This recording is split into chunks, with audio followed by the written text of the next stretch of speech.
100,000 Venezuelans from being deported to their country of origin. The ruling states that the U.S. government has no evidence that granting such status to Venezuelan citizens would cause any harm. After the inauguration of the current president, the Biden government updated the TPS so that it would be valid for another 18 months. However, Trump opposed this decision and requested the suspension of this prerogative. Also in the United States, congressmen introduced resolution to recognize Transgender Visibility Day. House representatives and co-chairs of the Transgender Equality Task Force, Pramila Jayapal and Sarah Jacobs, introduced a bill for the United States to officially recognize March 31st as Transgender Visibility Day. Since 2010, this day has sought to bring up a conversation about the violation of the rights of this community and the importance of its inclusion in the global agenda. After his second inauguration, President Donald Trump stepped up attacks on the transgender community by suspending government funding for gender transition surgeries for children under 19. While in Venezuela, the Great Patriotic Poll presented the candidates that will participate in the upcoming regional elections on May 25th. The president of Venezuela, Nicolás Maduro, announced that the elections of governors, legislators for each state's legislative councils, and deputies to the National Assembly for the 2025-2031 period will be held next May 25th.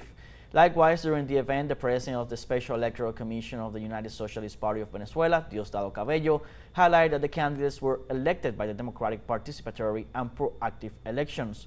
Moreover, they emphasized that for the first time, the state of Guayana Esequiba will participate in the regional elections. And Panama extended the safe conduct for 3 days for former President Ricardo Martinelli to travel to Nicaragua. The extension takes place after the government of Nicaragua asked for clarification on an apparent alert issued by Interpol. The Nicaraguan government announced that it was suspending the trip schedule for this Monday because there appeared to be a trap against the former president of Panama. Martinelli, a 73-year-old business executive with economic interests in various sectors, took refuge in the Nicaraguan embassy on February 7, 2024, after his 10-year prison sentence and $1 million fine were confirmed for the new business case related to the purchase of media outlets with public funds.